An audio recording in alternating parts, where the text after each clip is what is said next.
Bonjour messieurs, dames, bonjour à toutes et à tous, bienvenue sur notre webinaire d'actualité sur la cybersécurité et la conformité numérique. Je suis très heureux de vous retrouver pour ce nouvel épisode, entre guillemets, ou cette nouvelle actualité. Pour un certain nombre d'entre vous, on s'était déjà retrouvés au mois de janvier pour une thématique du même type. Simplement pour vous rappeler qu'effectivement, ce sont des webinaires qui s'inscrivent dans le cadre du Ségur du numérique en santé, qui sont mis en point conjointement donc, par l'ARS, l'Agence régionale de santé de la région PACA, par le grade Innovation et Santé, et notamment également la cellule CAPSI, à laquelle j'appartiens, qui est devenu, je vous en avais parlé la dernière fois, depuis quelque temps, le centre régional de ressources en cybersécurité pour les communautés de santé et médico-sociales de la région PACA. Pour la petite histoire, en fait, CAPSI a changé un petit peu de taille, en tout cas de mission. Je l'avais peut-être évoqué avec vous. La démarche a été au niveau national de mettre en œuvre des dispositifs dans chacune des régions qui fonctionnent sous l'égide des grades et des ARS et qui constituent en fait des centres de ressources qui fédèrent les ressources et appuient vos activités dans la démarche de la sécurisation numérique et de la conformité numérique des usages qui sont les vôtres, tant dans les établissements de santé que dans les établissements médico-sociaux. Et donc, CAPSI, au titre de la région PACA, est devenu donc ce C2RC, ou Centre de ressources régional en cybersécurité pour la région PACA. Voilà, je vois que tout doucement nos collègues nous rejoignent. Je vous rappelle peut-être les petites possibilités que vous avez, notamment vous avez un bouton en bas à droite de votre écran, chat, dans lequel vous allez pouvoir, si vous le souhaitez, au fur et à mesure, poser les questions qui vous paraissent utiles ou les remarques qui vous paraissent intéressantes de partager. Et donc, l'idée, c'est de pouvoir vous présenter donc cette actualité et de pouvoir répondre également à vos questions via ce chat que vous avez à l'écran et pour lequel vous êtes déjà un certain nombre à nous avoir donné le bonjour, ce que je vous adresse également au titre de l'équipe CAPSI et des collègues qui travaillent sur ces thématiques cybersécurité et conformité numérique. Ce que je vous propose, c'est peut-être, comme nous en avons l'habitude, de... Alors, si j'arrive à reprendre la main, voilà.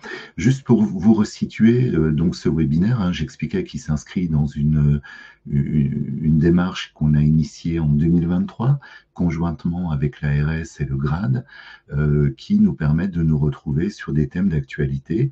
Alors, le thème particulier que l'on traite aujourd'hui, c'est la cybersécurité et la conformité numérique, mais vous en avez beaucoup d'autres, aussi bien sur l'identité-vigilance, sur l'interopérabilité, sur la messagerie sécurisée de santé, qui sont animés par mes collègues et que vous pouvez retrouver, auxquels vous pouvez participer, là encore, suivant votre disponibilité.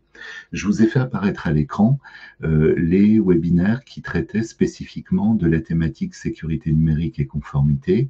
Donc, vous voyez, il y a des thèmes qui étaient orientés soit pour le secteur médico-social, soit pour les établissements sanitaires. On a également des thématiques un petit peu plus spécialisées sur les analyses de risque, par exemple, sur les démarches de continuité d'activité. Et là, en fait, depuis maintenant quelques temps, on a l'habitude de se retrouver chaque trimestre et de faire un petit tour de piste sur l'actualité autour de la sécurité numérique et de la conformité numérique. Et là, on est sur ce type de webinaire aujourd'hui qui s'adresse à l'ensemble des couloirs. Donc, toutes les communautés sont concernées, en tout cas par ces points d'actualité.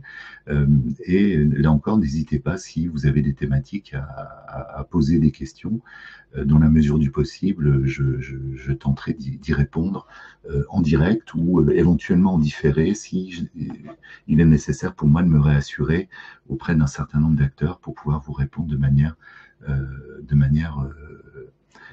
suffisamment juste et pertinente.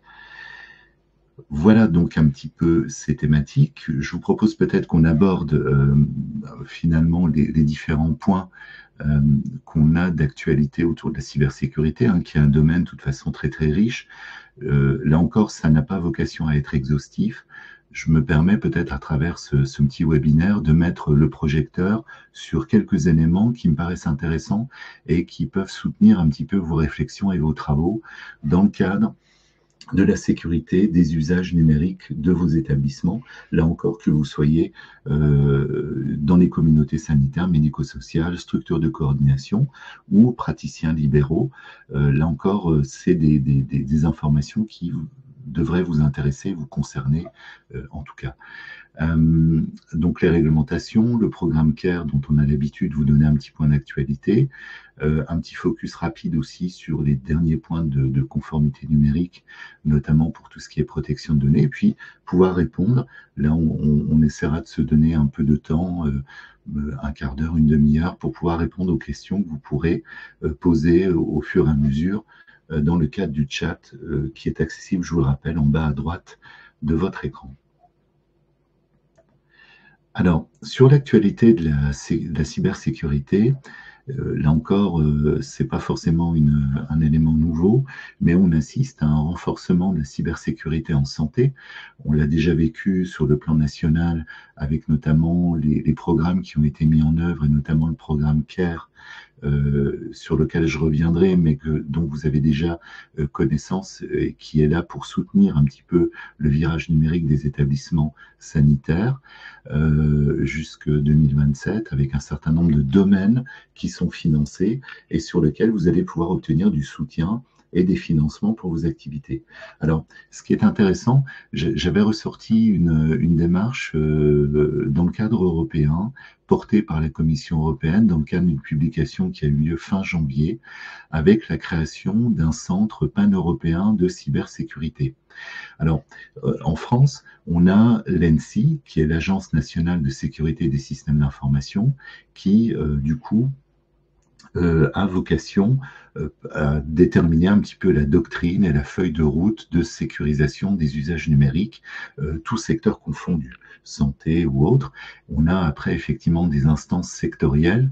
Dans notre secteur d'activité, on a l'ANS, l'Agence du numérique en santé, qui crée aussi de la doctrine et des règles d'usage et d'utilisation du numérique.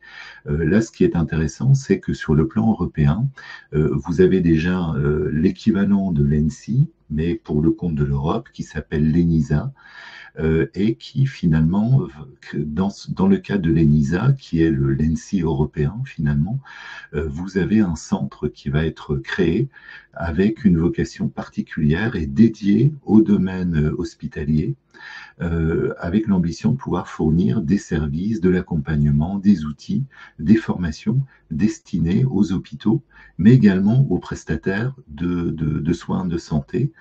L'ambition, en tout cas, qui est déclarée dans le cadre de la démarche européenne, c'est que ce centre dédié et ses moyens soient opérationnels d'ici 2026, avec notamment un système d'alerte précoce visant à détecter un petit peu en temps réel les menaces qui pourraient peser sur notre écosystème de santé ou l'écosystème médico-social européen, parce que on voit que souvent les attaques qui sont faites, elles sont plus forcément dirigées sur un pays, mais un ensemble d'acteurs. On avait évoqué la dernière fois les fameuses attaques de type déni de service, hein, qui visent à saturer un petit peu la bande passante et à rendre inaccessible un certain nombre de services. Là encore, les attaquants finalement mènent des attaques sur plusieurs fronts et plusieurs pays. Ce qui est intéressant, c'est que finalement, à travers ce centre pan-européen, il va y avoir une sorte de coopération qui existe déjà, mais qui va être renforcée, qui permettra aux différents cercles sectoriels sanitaires des pays européens de pouvoir interagir et échanger entre eux de manière précoce et préventive un certain nombre d'éléments, de signaux, d'alertes, pour pouvoir anticiper, détecter, stopper le plus tôt possible des actions malveillantes qui pourraient toucher l'écosystème. Donc ce principe de collaboration, il est intéressant, et ce qui était intéressant à souligner, c'est qu'il est vraiment sectoriel, est dédié à la santé. Avec là, vous l'avez à l'écran, hein, quatre missions. L'aspect de prévention, à travers effectivement la formation des professionnels, la détection, à travers des outils mutualisés de surveillance et d'identification des menaces, des moyens de réaction avec une réserve cybersécurité européenne, hein, donc qui se construit, mais qui permettra là encore de pouvoir réagir de manière plus efficace. Et puis donc des éléments de dissuasion qui sont plus anecdotiques, mais qui existent. Et en fait, ce qui est intéressant, c'est que dans cette démarche, la Commission européenne relevait un contexte particulier qui était de dire que le secteur de la santé, au plan européen et pas seulement en France, est touché de manière importante par les cyberattaquants, ce qui, de manière générale, sur le plan européen, met en évidence un certain nombre de difficultés liées à la protection des données médicales et du fonctionnement des systèmes hospitaliers. On avait évoqué la richesse des systèmes hospitaliers, le nombre d'applications qui coexistent, ce qui rend d'autant plus difficile la sécurisation de ces usages. Si on rajoute également toute la partie biomédicale, le côté interopérable, le fait de devoir aussi nourrir des services comme mon espace santé et pouvoir pousser finalement ces éléments de données de santé vers les espaces des patients et des usagers, tout ça crée autant de points de vulnérabilité ou de points de difficulté qu'il est nécessaire de sécuriser. Ce que remarque également la Commission européenne, là encore sur le plan européen, mais qu'on constate également en France, c'est que les rançons logiciels restent une menace prégnante qui concerne bien sûr tous les secteurs et notamment le secteur de la santé. Et puis donc ce que rappelle la Commission européenne, c'est que finalement, à travers la directive NIS 2, on en a déjà parlé, mais j'aurai l'occasion d'y revenir un petit peu plus loin dans mon propos, pour celles et ceux d'entre vous qui n'aviez pas eu l'information. Cette fameuse directive qui nous concerne et qui d'ailleurs aujourd'hui est en train d'être discutée au niveau du Sénat et qui devrait faire l'objet, là encore, de la navette parlementaire entre l'Assemblée nationale, le Sénat, donc va entrer en vigueur dans une version transposée en droit français dans les prochaines semaines, avec là encore une nécessité pour nos établissements de rehausser le niveau de sécurité numérique et de devoir répondre à un certain nombre d'objectifs et d'exigences du même type de ce qu'on avait connu un peu à l'époque en 2018 avec le RGPD. Eh bien là, on aura un petit peu cette même attente liée à la sécurité numérique à travers NIS 2 qui va nous imposer un petit peu un seuil minimum de maturité numérique à mettre en œuvre et de sécurisation dans nos établissements. Donc Commission européenne, des actions en Europe, de la mutualisation, des échanges permettant de renforcer un petit peu la lutte contre les acteurs malveillants qui visent notamment notre secteur d'activité. Un autre élément qui est intéressant aussi, c'est au mois de janvier la publication du plan stratégique de la CNIL qui donne un petit peu sa feuille de route pour 2025-2028. J'avais eu l'occasion déjà la dernière fois de vous en parler, je ne rentre pas de manière détaillée dans cette partie-là. Vous voyez qu'en fait, il y a 4 thématiques sur lesquelles la CNIL a décidé de mettre l'accent dans les années qui viennent. Un lié à l'utilisation de l'intelligence artificielle, et notamment ça nous concerne là encore dans le domaine de la recherche médicale, dans le domaine également de l'usage médical qui peut être fait. Donc là encore, vous avez un règlement européen qui existe sur l'IA, qui a été adopté en 2024, qui s'applique donc à tous ces usages particuliers.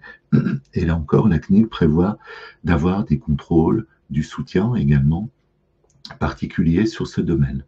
Protection des mineurs en ligne, donc c'est toutes les plateformes numériques accessibles directement par les mineurs. L'idée étant de pouvoir les protéger, mais qui dit aussi protection des mineurs en ligne, ça peut renvoyer à des usages. Je pense à nos collègues du médico-social qui travaillent avec des usagers mineurs, pour lesquels, là encore, il y a une vigilance renforcée et en tout cas j'allais dire des plans de contrôle qui certainement vont être mis en place par la CNIL dans les années qui viennent pour s'assurer de la protection renforcée des données de santé, mais des données aussi à caractère personnel de ce type d'usagers de moins de 18 ans pour lesquels en fait il y a des garanties supplémentaires qui doivent être mises en place. Et vous voyez qu'on retrouve l'élément de cybersécurité, on en avait déjà parlé. Là encore, la CNIL accompagne à la fois, bien sûr, poursuit la démarche RGPD, mais s'aligne aussi sur la directive NIS 2, qui est un petit peu l'élément, le pendant un petit peu de la partie conformité numérique, mais appliquée à la cybersécurité. Et là encore, la CNIL prévoit de vérifier que les établissements mettent bien en place les mesures adaptées pour sécuriser les usages. Et là encore, dans le RGPD, dans l'article 32, si je ne dis pas de bêtises, vous aviez déjà cette obligation de mettre en place les mesures de sécurité numérique nécessaires pour protéger les données à caractère personnel. Donc là encore, renforcement des contrôles. Qui dit contrôle dit aussi malheureusement des sanctions auxquelles il faut s'attendre et sur lesquelles la CNIL va être particulièrement attentive au regard des objectifs et des attentes qui vont être les nôtres collectivement pour nos établissements par rapport à NIS 2 qui va nous imposer de renforcer un petit peu ces chaînes de sécurité.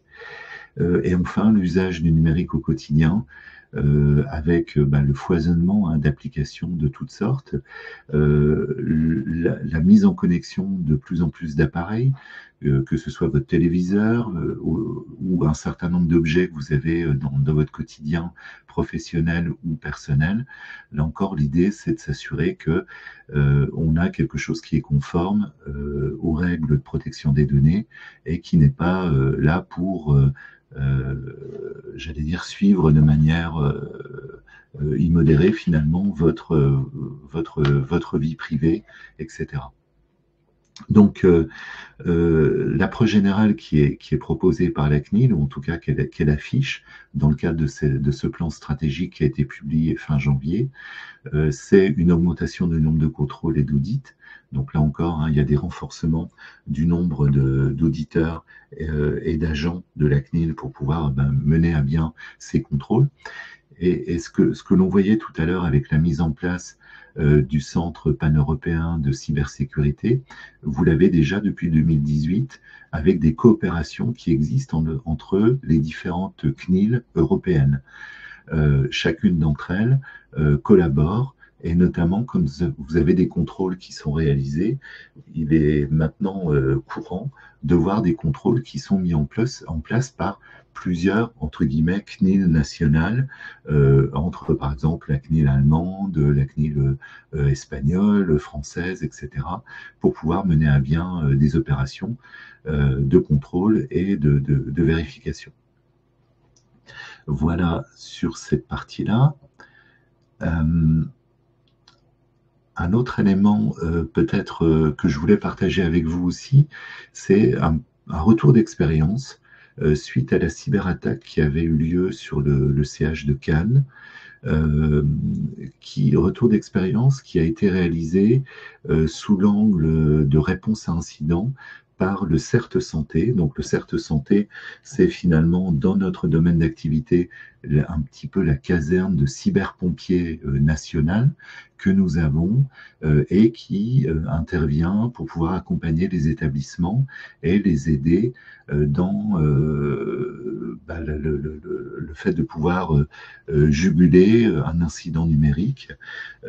Et là encore, c'est quelque chose qui est public, c'est pour ça que je me permets d'en parler.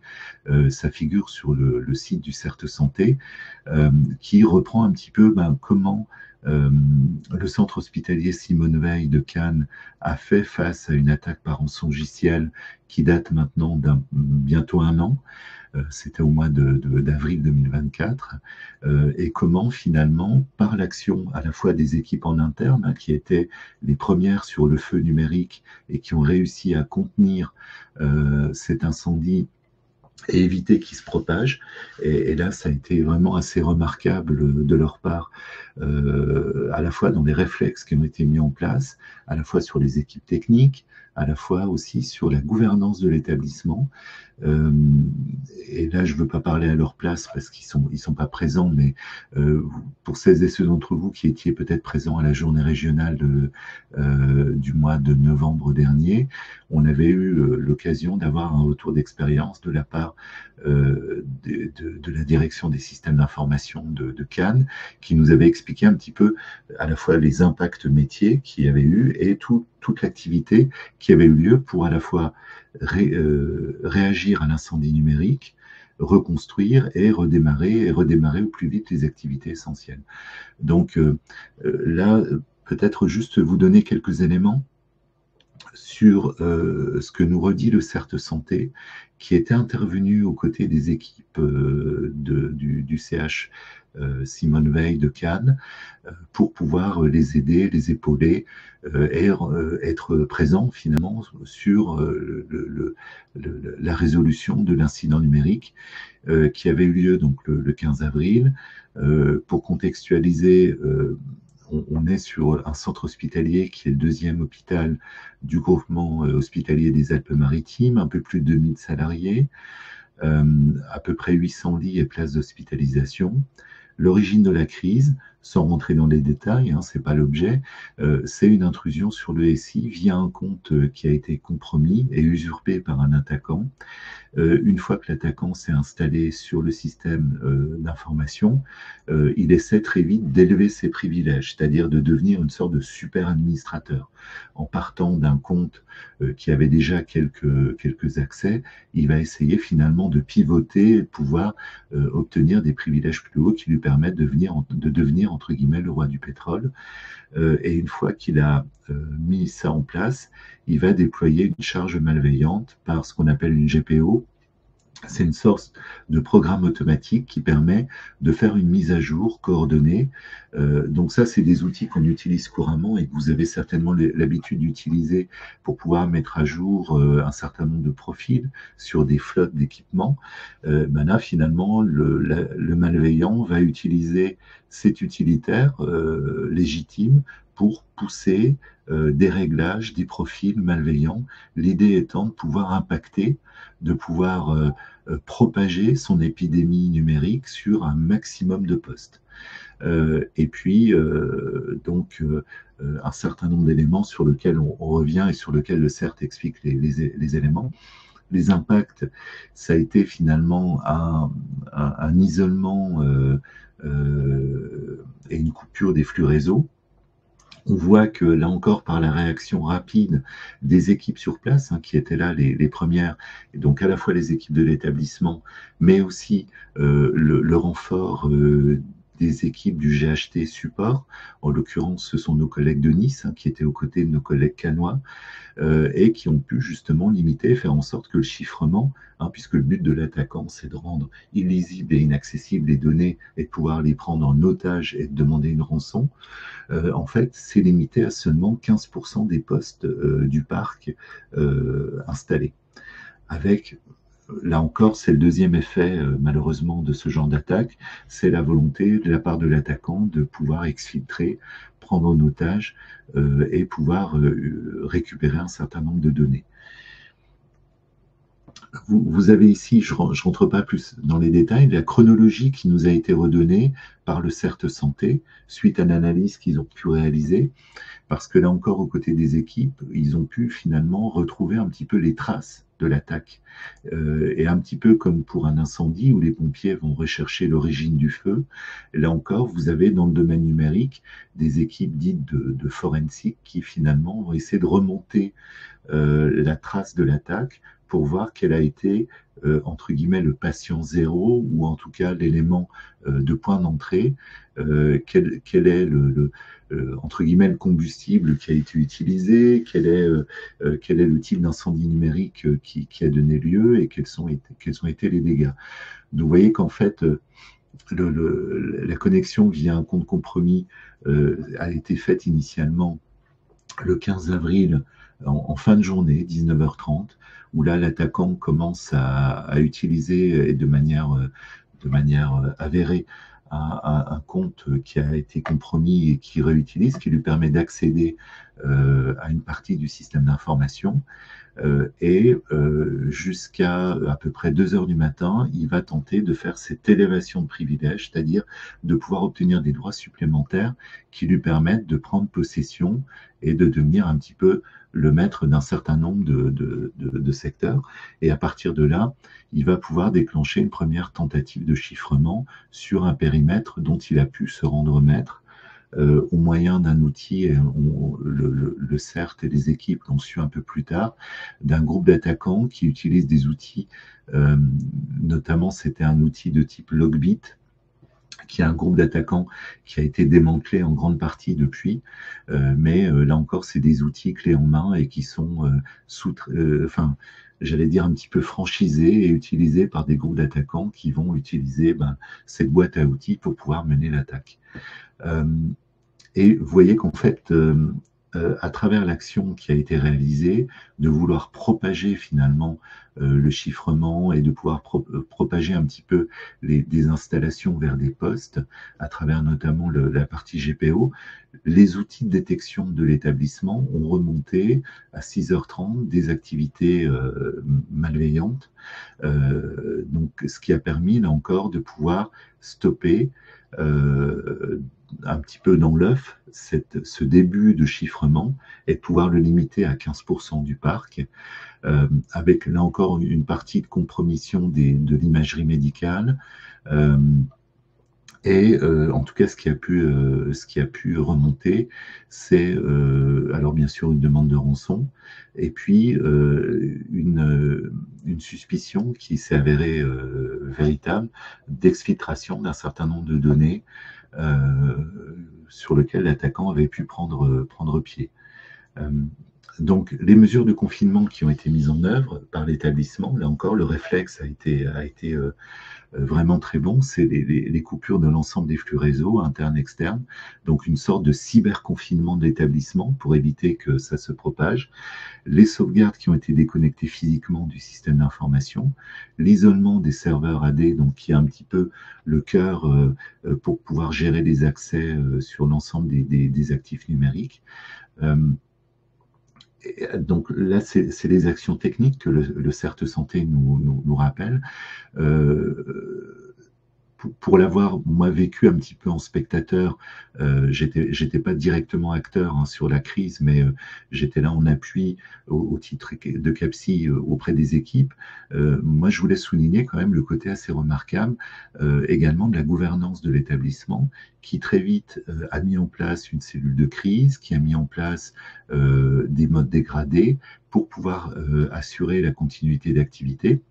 Et là, pour en avoir reparlé avec les équipes, ils étaient déjà un petit peu rompus à ces pratiques, à travers notamment l'opportunité qu'ils avaient eue d'avoir mis en place des exercices de crise préalablement, donc qui étaient un petit peu des simulations, des tirs à blanc finalement, qui permettaient de pouvoir se tester sur une simulation de type attaque par ransomware et comment on réagit, quel est le mode dégradé.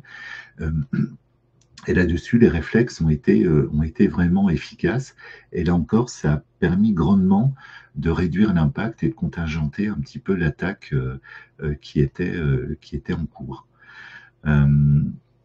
Donc, je rentre pas dans le détail dans la chronologie, hein, vous la retrouverez. Là, vous avez les actions qui ont pu être mises en place, hein, à la fois la collecte des traces d'attaque pour pouvoir voir jusqu'où avait été l'attaquant et pouvoir isoler un petit peu le périmètre sain par rapport à celui qui avait été compromis. parce on a ce qu'on appelle des actions de latéralisation qui peuvent permettre à un attaquant de pouvoir rebondir sur une autre partie, un autre segment du système d'information, voire même vers d'autres établissements. Parce qu'on sait qu'aujourd'hui, nos établissements interagissent avec d'autres. Donc, on peut très bien avoir un attaquant qui aurait pu entrer sur un autre établissement dans le but de pouvoir, là encore, mettre à mal les activités. Donc, ce qui est intéressant, c'est peut-être de refaire un petit focus, et c'est ce que fait le CERT Santé dans son document, c'est les actions mises en œuvre par nos collègues cannois lors de la crise. C'est déjà une alerte, donc alerter l'ANSSI, le CERT Santé, pour avoir un soutien et une assistance dans le cadre de la gestion de crise. Pour mémoire, mais là encore, chacun d'entre vous le savez, on a aujourd'hui l'obligation, que l'on soit établissement médico-social ou établissement sanitaire, de devoir faire une déclaration d'événements indésirables dans le domaine de la sécurité numérique également. Donc en fait, à partir de là, ça permet notamment de faire remonter l'alerte auprès de la caserne de cyberpompiers national qu'est le CERT Santé, et de pouvoir obtenir leur soutien, soit pour des actions de détection ou des conseils de résolution, voire même également pour aider à la gestion de crise. Donc là encore, les réflexes ont été mis en œuvre et ça a permis à la fois d'alerter le national, d'alerter également l'ARS régionale, de pouvoir aussi, au niveau de CAPSI et du C2RC CAPSI, de pouvoir mettre en œuvre au profit de nos collègues cannois le renfort de notre caserne de cyberpompiers régional, cette fois avec notre prestataire de réponse à incidents de sécurité numérique, qui est l'Exfo, qui pour mémoire est en fait un prestataire qui a vocation à pouvoir intervenir sur vos établissements en cas d'incident numérique majeur. Là encore, on est sur un mode mutualisé, c'est-à-dire que le coût est pris en charge et financé par l'ARS et le GRAD, et notamment cette équipe-là de prestataires régionaux est venue en renfort.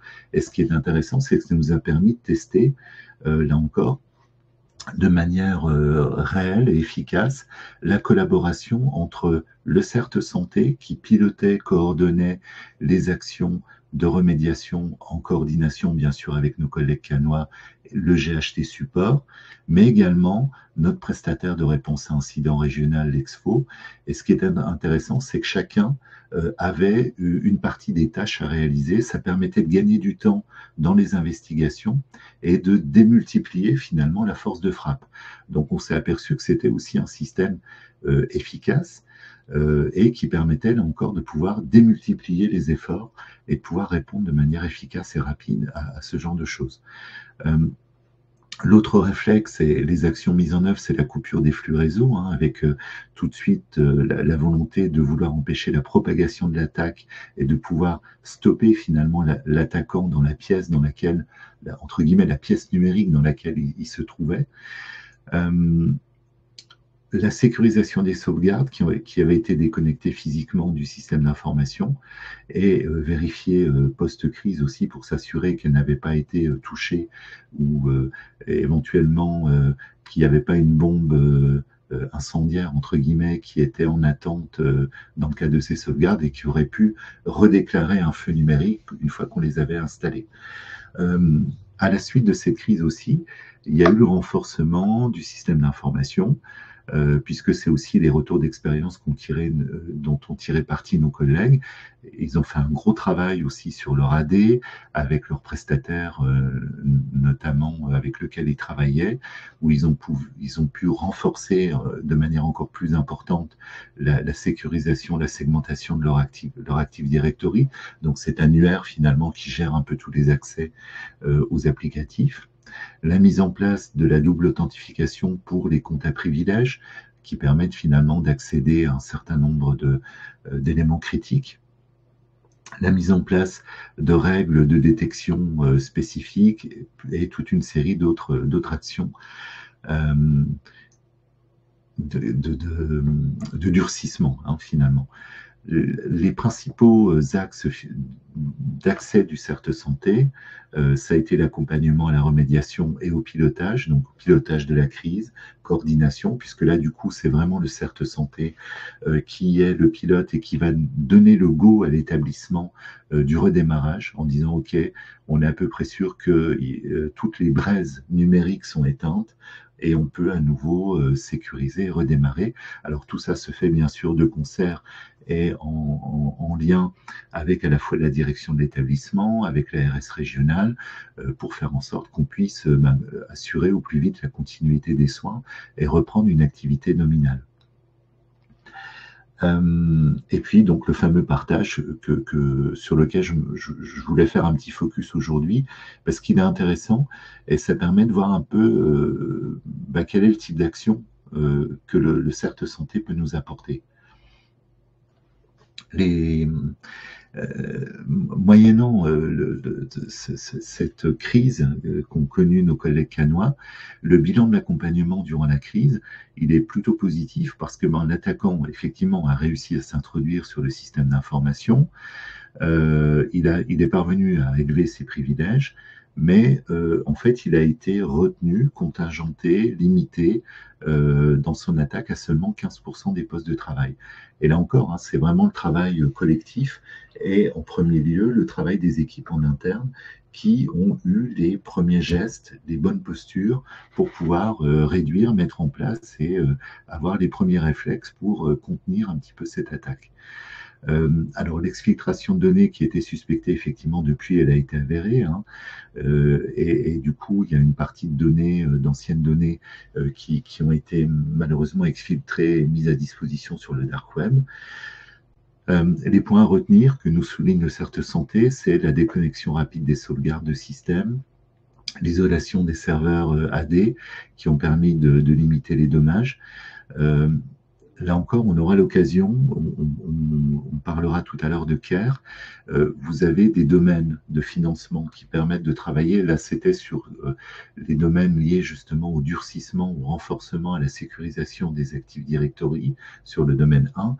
Un certain nombre d'acteurs et la majorité d'entre vous qui faites partie d'établissements sanitaires avaient candidaté à ce domaine 1. Sachez que dans le domaine 2, pour lequel on attend là encore l'arrêté de financement, mais qui devrait avoir lieu dans quelques jours ou quelques semaines, on aura des financements sur le renforcement et la sécurisation des sauvegardes, qui est vraiment la bouée de sauvetage qui permet de redémarrer. Donc là encore, on aura l'occasion peut-être de revenir et de détailler auprès de vous les stratégies de sauvegarde ou de renforcement de sauvegarde visant à les protéger et à les mettre un petit peu hors de portée d'un attaquant pour éviter que, là encore, le chiffrement et le détournement de données puissent aller jusqu'aux sauvegardes. Voilà un petit peu, je rentre pas plus dans les détails, si vous aurez tout le loisir de parcourir le document, il est accessible sur le site du CERT Santé. Là, je vous ai mis quelques éléments qui me semblaient intéressants dans leur rapport d'activité finalement et dans leur rétex. Et là encore, n'hésitez pas à parcourir, je crois que c'est accessible en replay. Vous avez le témoignage de nos collègues cannois qui, eux, détaillent justement la manière dont ils ont vécu ce type d'incident et comment ils y ont fait face, à la fois sur les impacts métiers, très opérationnels, mais aussi les impacts techniques pour les équipes de la direction des systèmes d'information et de la sécurisation des systèmes d'information de l'hôpital cannois.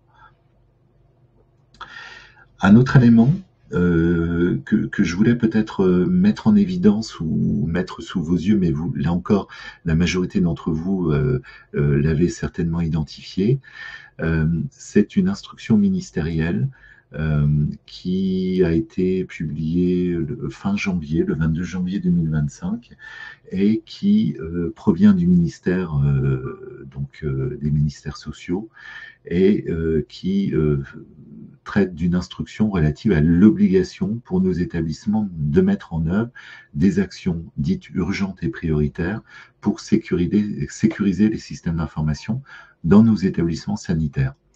Donc en fait, il y a 7 actions sur lequel nos établissements sont attendus et pour lequel on nous demande une vigilance renforcée et des efforts supplémentaires. C'est à la fois pouvoir mesurer la maturité et les progrès qui sont faits et l'amélioration continue. Donc on va les détailler de manière plus pratique, de pouvoir se préparer et pouvoir être résilient justement en cas de pépin, pouvoir redémarrer au plus vite. Et là encore, je reviens à nos collègues canois, ou par rapport à des établissements qui avaient été les premiers à se faire attaquer, je pense notamment à des établissements comme Corbeil-Essonnes, qui ont mis plusieurs mois pour pouvoir redémarrer leur activité. Là encore, le fait d'avoir tenu compte un petit peu de ces retours d'expérience, le fait d'avoir eu l'occasion de s'entraîner et de se mettre en posture de simulation de crise et de pouvoir y faire face et de pouvoir partager finalement les bons gestes et les bons réflexes a permis à nos collègues canois de pouvoir retrouver une activité nominale en environ un mois sur les activités majeures. Donc, et encore sur la majorité des activités, ça a été finalement plus rapide. Donc la résilience, elle est importante et c'est pour ça que là encore, l'instruction met l'accent là-dessus pour pouvoir se préparer. Et puis donc un autre élément qui est lié à l'identification des professionnels. Alors, je vous ai refait un petit tableau qui reprend un petit peu les 7 actions prioritaires, urgentes, qui ressortent de cette instruction ministérielle, sur lequel on nous demande collectivement, que l'on soit établissement sanitaire, établissements médico-sociaux, ou en tout cas établissements qui œuvront dans le domaine de la santé, de mettre en œuvre, au titre des actions annuelles, au moins un exercice de crise cyber chaque année. Là encore, hein, c'est des éléments qui ne sont pas forcément nouveaux, mais que l'instruction, j'allais presque dire, enfonce le clou, ou en tout cas donne de la visibilité. On ne savait pas très bien si c'était obligatoire, pas obligatoire, si c'était la bonne volonté des établissements. Bon, on sait qu'aujourd'hui, alors qu'on le veuille ou non, hein, mais en tout cas, voilà, on a la certitude maintenant que c'est quelque chose qui est requis et notamment qui va être évalué dans le cadre des volets numériques qui sont évalués dans le cadre des certifications HAS et notamment des visites des auditeurs. Notamment, ils vont porter un regard particulier sur ces 7 éléments en vue de s'assurer que l'établissement est bien dans la bonne dynamique par rapport à ces démarches-là. Donc la première action, c'est la réalisation d'exercices annuels de crise cyber, avec des retours d'expérience et une démarche d'amélioration continue. Donc le fait de pouvoir faire un exercice qui permet de dire, bah, tiens, j'ai un plan d'action qui me permet d'améliorer encore ma pratique de réponse à incident et de posture de gestion de crise, et je l'intègre dans mon plan d'amélioration continue en vue d'avoir une démarche un petit peu itérative d'amélioration de nos usages et le fait d'acquérir les bons réflexes ou en tout cas les gestes d'urgence qui permettent de répondre au mieux et dans une certaine sérénité à des crises majeures issues de difficultés numériques. L'autre action sur laquelle nous sommes attendus, c'est le fait de pouvoir s'auto-évaluer vis-à-vis de ces mesures prioritaires. Donc les 7 mesures qui sont à l'écran, de pouvoir finalement se situer. Et là, ce qui est demandé aux établissements, donc ça fera l'objet certainement de circulaires qui vont détailler ou d'arrêtés qui vont détailler de manière plus précise ce qui est attendu, mais visiblement, il y aurait la nécessité de annuellement pouvoir déclarer où on en est finalement par rapport à ces 7 actions pour chacun de nos établissements. Autre action, c'est les audits de sécurité. Et notamment, il y a 2 domaines. Il y a, là encore, c'est des choses qu'on retrouve, et pour la plupart d'entre vous qui êtes inscrits dans la démarche CARE, c'est rien de nouveau, si ce n'est, c'est la confirmation de la nécessité de mettre en place des audits d'Active Directory, donc les fameux annuaires dont on parlait, pour s'assurer qu'ils sont suffisamment robustes et qui ne sont pas trop perclus de vulnérabilité. L'autre ambition, à travers un outil, par exemple, comme Silène, c'est de pouvoir aussi faire des audits des services exposés sur Internet. Finalement, qu'est-ce qui est visible et accessible depuis Internet, depuis l'ensemble du monde, pour nos établissements, nos activités. Et à partir de là, par rapport à ces portes d'entrée ou ces fenêtres qui sont ouvertes sur la rue et sur l'espace public, si je prends cette image, est-ce qu'on a sécurisé, est-ce qu'on a éventuellement des vulnérabilités qui nécessiteraient de devoir être code-matées et de faire en sorte que ce ne soient pas des points d'entrée à une personne malveillante pour pouvoir justement, depuis la sphère publique Internet, prendre pied dans notre système d'information hospitalier ou notre système d'information médico-social. Donc, ce qui est requis, c'est la réalisation d'audits trimestriels, la mise en œuvre des recommandations, là encore, avec des objectifs de sécurité qui sont ceux de CARE, hein, que l'on retrouve. Je ne rentre pas plus dans le détail, on va pouvoir y revenir. Sachez que ces services, ADS qui est porté, enfin, Horadat qui est porté par l'ENSI, Silène également, sont des services gratuits mis en place par l'ANS ou par l'ENSI et qui sont accessibles par vos établissements via notamment l'adhésion au club RSSI du sanitaire, qui est un club qui fédère l'ensemble des correspondants, correspondantes et responsables de la sécurité des systèmes d'information hospitaliers. Et en fait, ça permet quelque part d'avoir le sésame pour pouvoir accéder à ces services portés par l'ENSI et l'ANS et de pouvoir en profiter. Et en fait, vous obtenez là encore des audits qui sont faits, qui vous permettent de remonter des vulnérabilités et de pouvoir vous proposer aussi des mesures de remédiation pour pouvoir réduire un petit peu ces difficultés.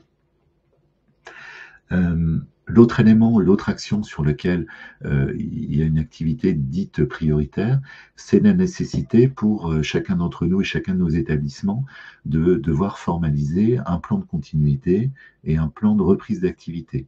Donc c'est les deux aspects, comment je continue et comment je reconstruis et je redémarre, avec une formalisation des plans, notamment pour les services critiques qui ont pu être identifiés d'ici juin 2026, donc dans un peu plus d'un an, et pour l'ensemble des autres services, dont les services administratifs, pour dans 2 ans. Alors, comment faire? Là encore, vous avez un certain nombre, et on aura l'occasion d'y revenir, et on proposera des webinaires et des possibilités d'accompagner les établissements. Il y a des kits de mise en œuvre et d'aide à l'élaboration du PCA-PRA qui ont été produits par l'ANS et qui permettent justement de pouvoir formaliser les plans de continuité et les plans de reprise d'activité pour vos établissements. Donc là encore, il y a un accompagnement qui est prévu. Il y a des kits méthodologiques qui existent. Bien sûr, c'est clair que ça nécessite du temps et de l'investissement de la part des équipes.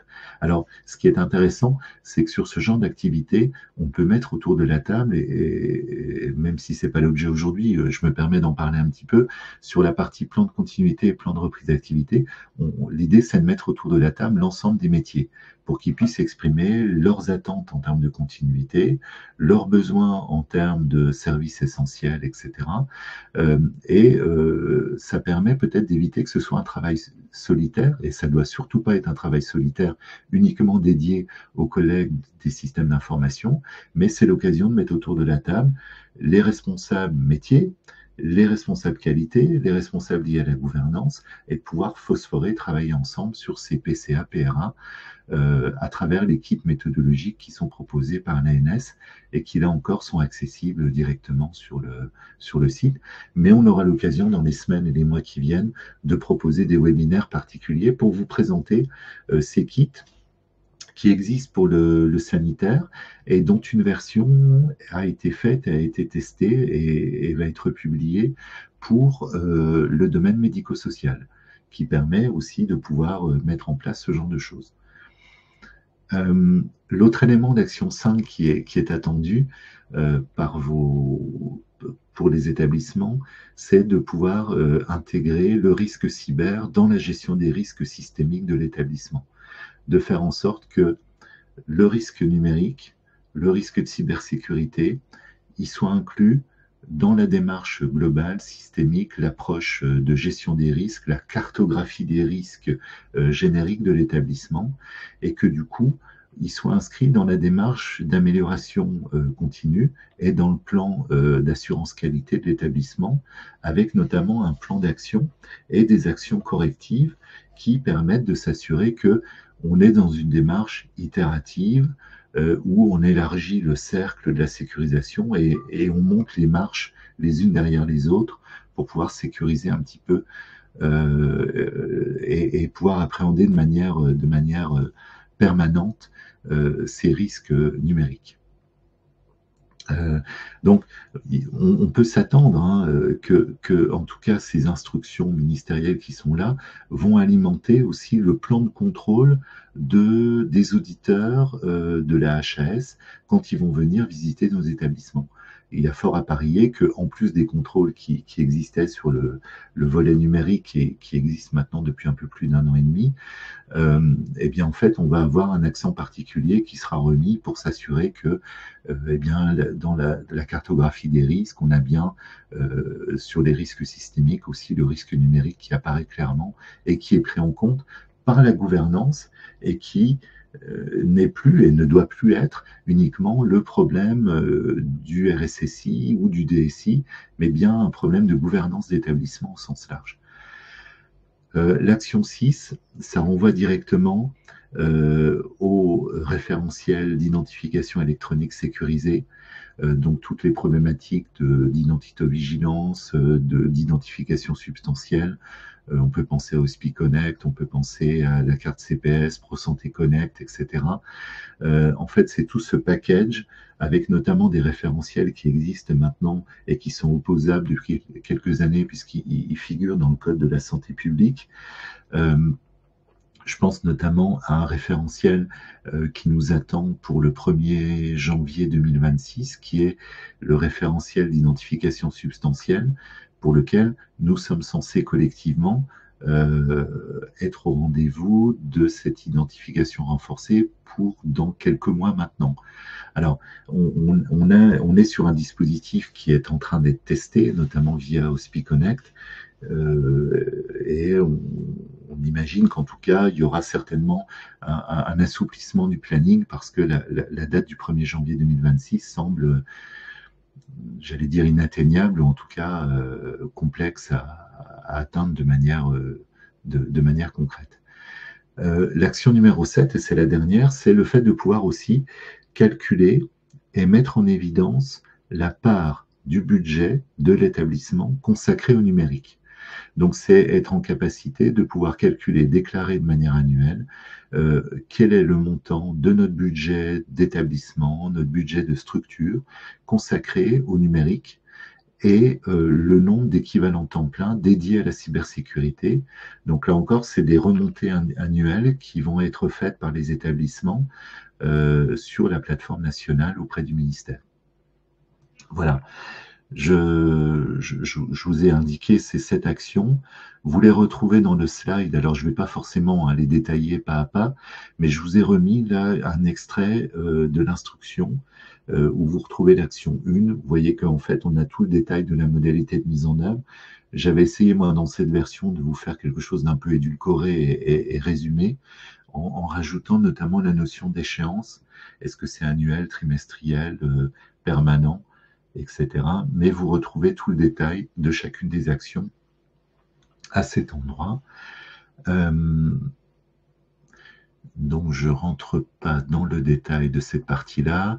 Sur l'action 3, avec les audits de sécurité des infrastructures IT, on les retrouve aussi de manière détaillée à cet endroit-là. Vous avez ici la partie PCRA, avec la nécessité pour euh, on va dire en tout cas avant la rentrée, d'avoir pu mettre en place une démarche PCRA-PRA.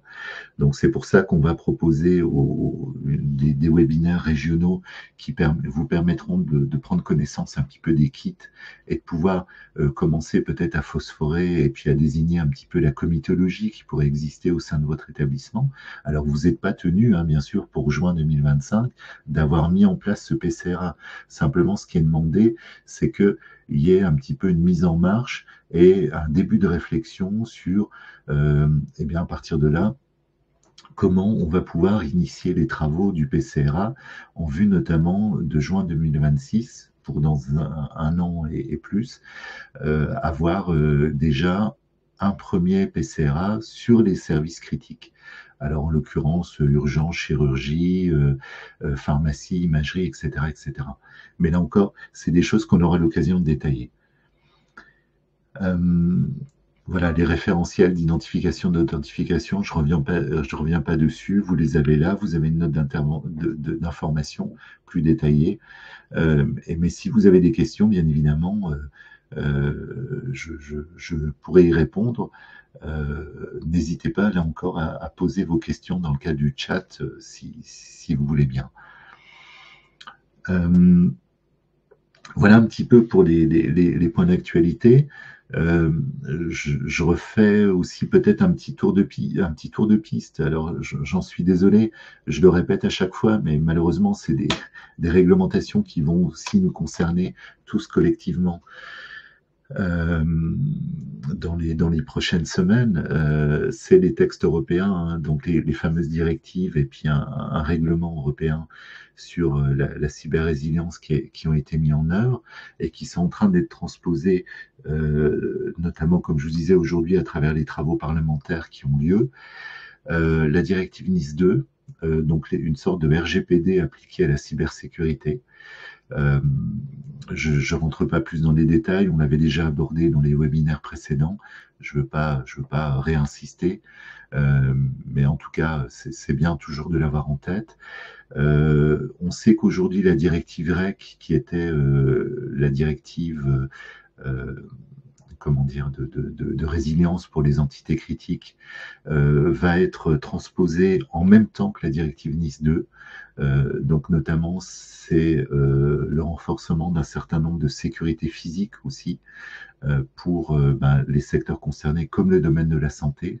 Là encore, on aura l'occasion d'y revenir et de pouvoir présenter de manière plus précise une fois qu'on aura la transposition en droit français de ces deux directives.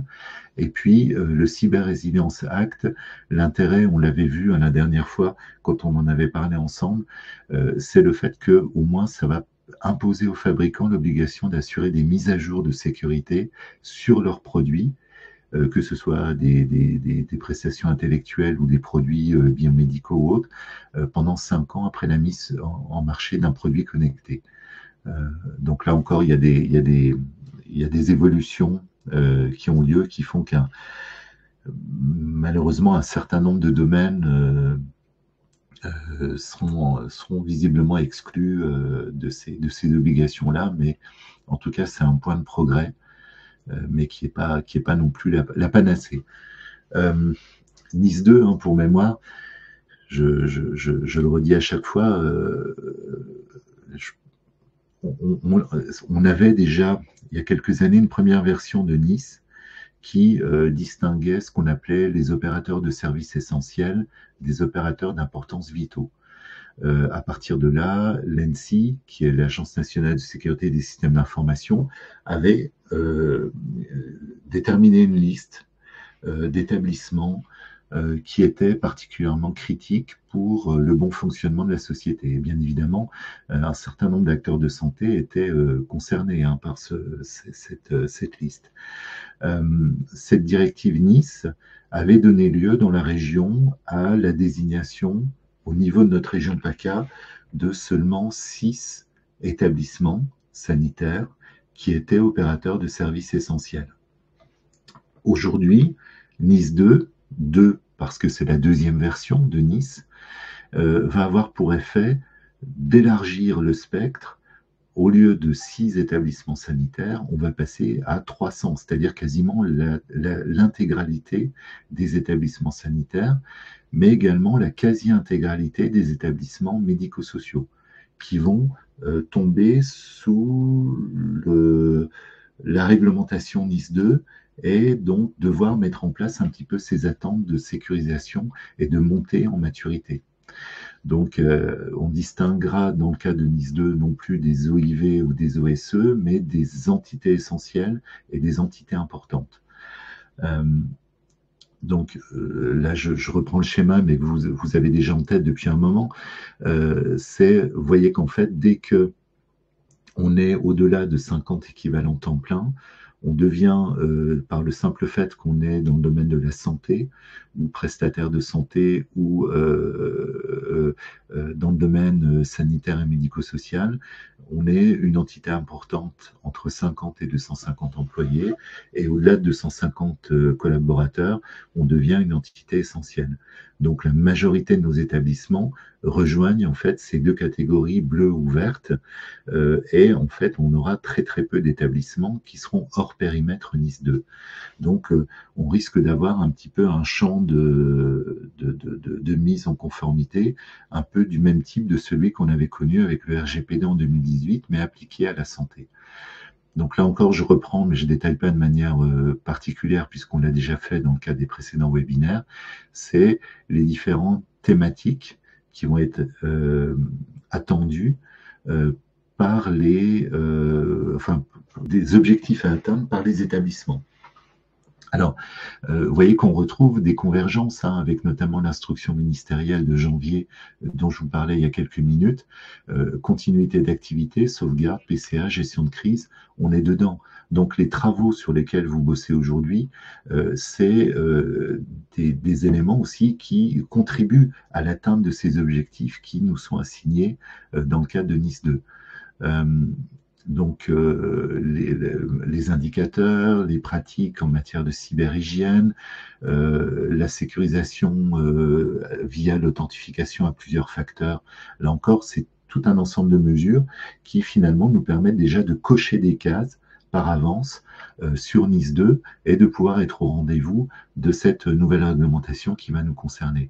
Donc, on est dans des démarches de convergence ou en tout cas de faire en sorte qu'une action permet de cocher des coches dans plusieurs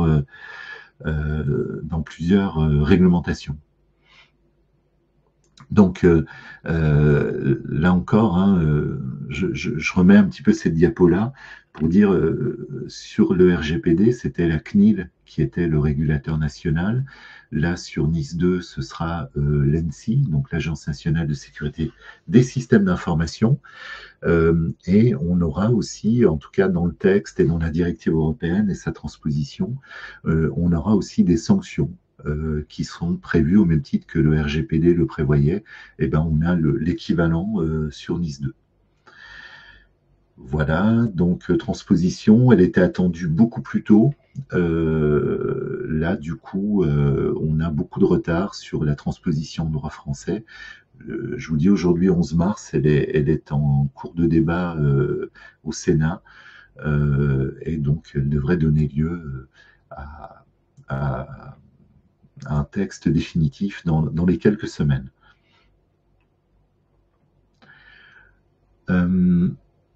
Je refais un petit tour de piste aussi sur le programme CARE, parce que bon, c'est bien gentil effectivement de mettre des obligations, de mettre des attentes sans qu'il y ait de moyens. Je rappelle là que justement il y a le plan CARE, là encore, qui n'a pas vocation à financer l'ensemble des actions, bien évidemment, mais qui peut y contribuer, puisqu'on a un peu plus de 750 millions d'euros qui sont confirmés, sanctuarisés dans le cadre des budgets des ministères sociaux. Et là encore, dans le cadre des lois budgétaires, ça n'a pas été remis en cause. Simplement, du fait de la vacance gouvernementale, ça a pris un peu de retard pour notamment les plannings des différents domaines qui devaient être ouverts à candidature. C'est pour ça que notamment le domaine 2 qui devait ouvrir au mois de janvier a été un petit peu différé pour les raisons de changement de gouvernement, mais en tout cas il n'y a pas de remise en cause de cette enveloppe et de cette volonté de vouloir sécuriser le domaine de la santé et le domaine médico-social.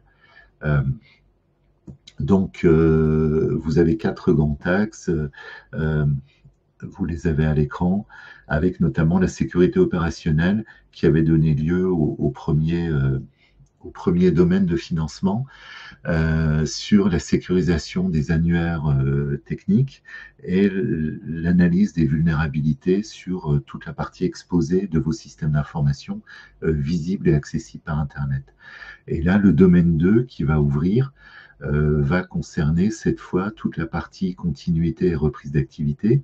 Donc ça tombe bien, ça coïncide en tout cas avec les attentes de mise en œuvre pour 2026-2027, où là encore vous aurez la possibilité d'obtenir des financements et donc de pouvoir aussi obtenir du soutien et de la prestation qui pourra être financée dans le cadre de ces prestations CARE.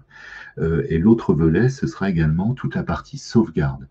Comment je peux renforcer mes sauvegardes et comment je peux les sécuriser et obtenir un petit peu des sauvegardes immuables qui me permettent pour pouvoir reconstruire, de disposer d'éléments sains et utilisables. Je ne rentre pas plus dans ce détail CARE. Et enfin, en région, juste pour vous rappeler que vous avez aussi, à travers le C2RC CAPSI, une offre de service en matière de cybersécurité et de conformité numérique. Vous avez le site dont je vous ai mis une copie d'écran et vous retrouvez sur les différentes tuiles de couleur orange ici, les différents services auxquels vous pouvez accéder. On est sur un mode de service mutualisé, cofinancé par l'ARS et par le GRAN, et sur la majorité des services que l'on propose, on est sur des services à coût zéro pour votre établissement. C'est-à-dire qu'il n'y a pas de coût additionnel supplémentaire à supporter. Je pense notamment à des contenus de sensibilisation, je pense également à des contenus de formation à la création de scénarios de crise. On parlait tout à l'heure d'exercices de crise annuels. Comment on fait? Eh bien, là encore, on propose des formations avec des kits de création de scénarios de crise qui permettent à une référente ou un référent d'établissement de se former à l'usage de ces kits de création de scénarios de simulation d'exercice, de pouvoir les prendre en main et de pouvoir éventuellement conduire en autonomie ou avec notre soutien au titre de CAPSI des actions destinées à l'exercice de crise en établissement. Vous avez aussi des plateformes ou en tout cas des possibilités de vous aider sur des diagnostics et des audits de vulnérabilité, là encore sur des surfaces exposées. Vous avez aussi des audits de maturité qui peuvent vous permettre aussi de pouvoir répondre, notamment dans l'optique de l'action 2 qui est attendue dans la circulaire, savoir s'évaluer, s'auto-évaluer par rapport à des référentiels. Là encore, on peut vous accompagner là-dessus. En tout cas, là encore, n'hésitez pas et vous pouvez nous contacter via les coordonnées que vous avez à l'écran. Et ça me permet peut-être de passer, si vous le souhaitez, à des temps de questions-réponses ou d'échanges. Je parcours en même temps le chat qui, pour l'instant, ne contient pas de questions. Si vous avez peut-être des points particuliers que vous souhaitez évoquer ou sur lesquels vous souhaitez que je revienne ou je redétaille des éléments ou que l'on aborde parce qu'ils apparaissaient pas dans la présentation, je suis à votre disposition. N'hésitez pas à l'indiquer là encore dans le chat. Malheureusement, l'outil ne permet pas de prendre la parole directement, donc c'est pour ça qu'il est nécessaire de le saisir directement à l'écran. En attendant, peut-être que les questions apparaissent. Je reviens un petit peu sur tac, voilà.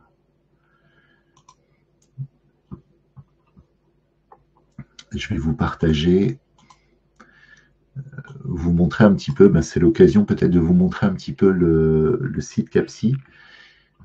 Alors, je vais juste partager cet écran-là.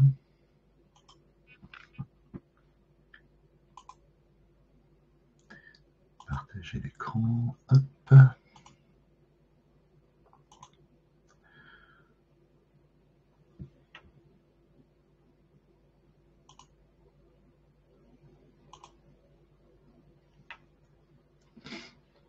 Voilà, là je vous ai mis en fait à l'écran le site qui est accessible donc à l'adresse capsi.tech pour vous montrer un petit peu les différents éléments qui sont accessibles et auxquels vous pouvez, pour lequel l'usage vous est offert, hein, bien évidemment.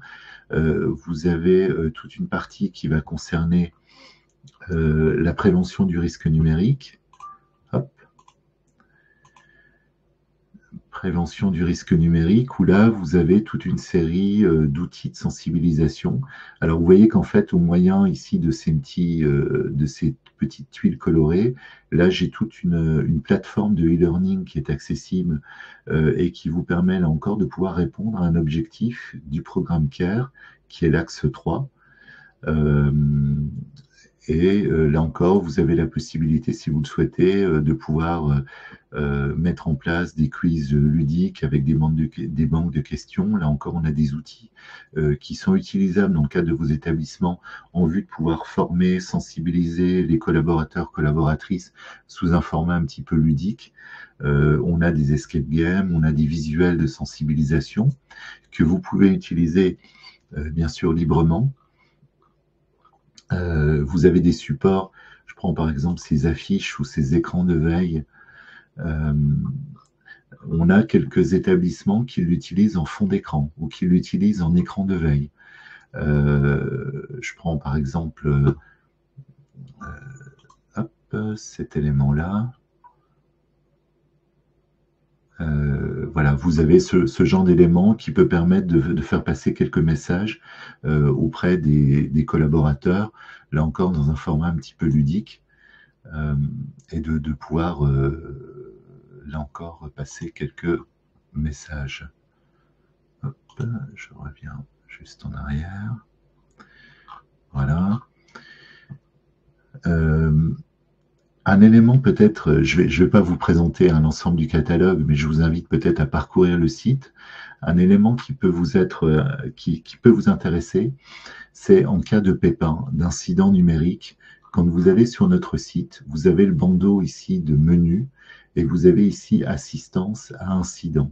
Si vous cliquez dessus, vous allez directement sur l'écran qui vous indique quelle est la démarche à suivre pour pouvoir notamment obtenir le soutien de l'équipe. Vous avez ici l'accès directement au portail national de signalement qui vous permet de prévenir la caserne de cyberpompiers national de Certes Santé. Et vous avez ici notre donc alerte capsi@yes-sud.fr qui vous permet de contacter les membres de l'équipe CAPSI. Et sur un mode 24/7, vous avez un numéro qui est accessible jour et nuit, un 06 45 54 00 23, avec un système d'astreinte où vous tombez sur un de nos collègues dans une astreinte et un roulement qui prend en charge notamment la demande et vous aide à évaluer la situation et voir s'il est nécessaire en plus de la déclaration vis-à-vis du national, d'obtenir le soutien de nos équipes et notamment du prestataire de réponse à incident, l'Exfo, qui peuvent venir à votre aide. Et vous avez ici un rappel, peut-être des bons réflexes en cas de cyberincident, qui vous indique si vous avez, suivant si vous êtes sur une machine physique ou un autre virtuel, les premiers bons réflexes à mettre en œuvre. Et on vous rappelle ici, vous retrouvez les numéros de téléphone, le fait, peut-être les bons réflexes qui consistent à à débrancher la machine du réseau informatique, mais pas du réseau électrique. Pourquoi en fait ne pas éteindre la machine? C'est le fait que en fait quand on éteint et on enlève du réseau électrique la machine, du coup on vide la mémoire RAM et du coup on perd une partie des traces de compromission et d'attaque. Le fait de pouvoir la débrancher du réseau informatique, donc la prise Ethernet, du réseau Wi-Fi, en tout cas, ça va faire en sorte que l'attaque, ou en tout cas la charge malveillante, elle reste contenue dans la machine. Et l'intérêt de la laisser sur le réseau électrique, ça permet là encore de pouvoir récupérer des preuves ou de récupérer des éléments sur le type d'attaque et en tout cas ce qui a pu être mis en place.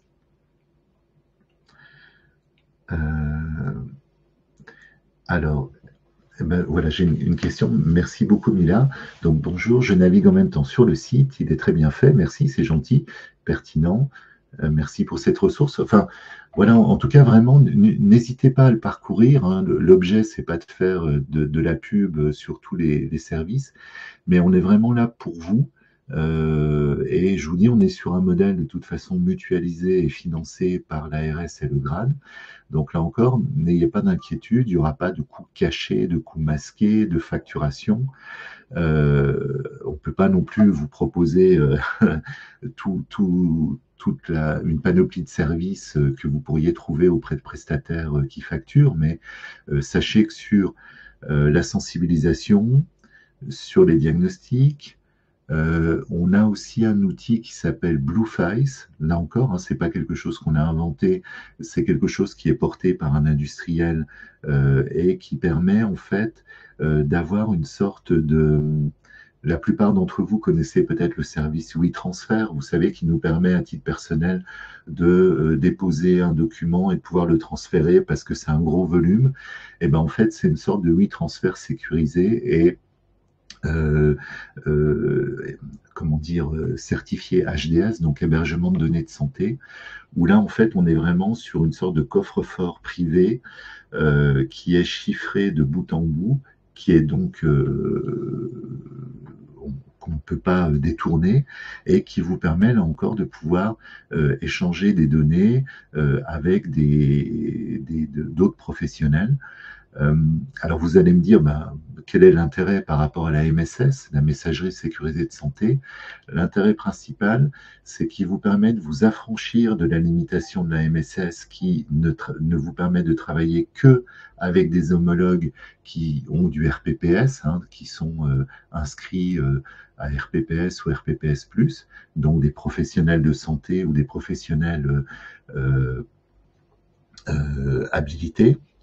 Là, l'intérêt de Blueface, c'est que ça peut vous permettre de pouvoir échanger avec un de vos prestataires.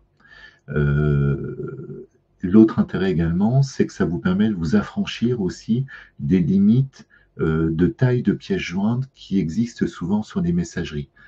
Je prends le cas par exemple d'un collègue, d'un praticien hospitalier qui souhaite échanger une image médicale avec un de ses confrères pour pouvoir avoir son avis. Plutôt que de le faire par la messagerie où souvent la taille de la pièce jointe ne permettra pas de le faire, là on peut imaginer que Blueface permettrait de pouvoir envoyer ce document, c'est chiffré de bout en bout, la personne qui accède détient une clé qui va lui permettre de prendre connaissance, l'intérêt c'est que vous pouvez aussi vous déterminer le temps de rétention, c'est-à-dire le temps où cette donnée, cette ressource va rester accessible pour le destinataire. Et vous pouvez très bien dire, tiens, au bout de 5 jours, hop, elle disparaît. Et donc, vous êtes assuré que ce n'est pas ad vitam aeternam sur ce support. Mais merci Valérie, en tout cas pour le retour. Effectivement, je vois que vous utilisez visiblement Blueface. C'est vrai que ça s'avère à la fois facile, et je parle sous votre contrôle Valérie, mais en tout cas, on a la possibilité également de pouvoir l'adosser à votre outil de messagerie. C'est-à-dire que, là encore, hein, je vous montre, hop, je vais faire un nouveau message.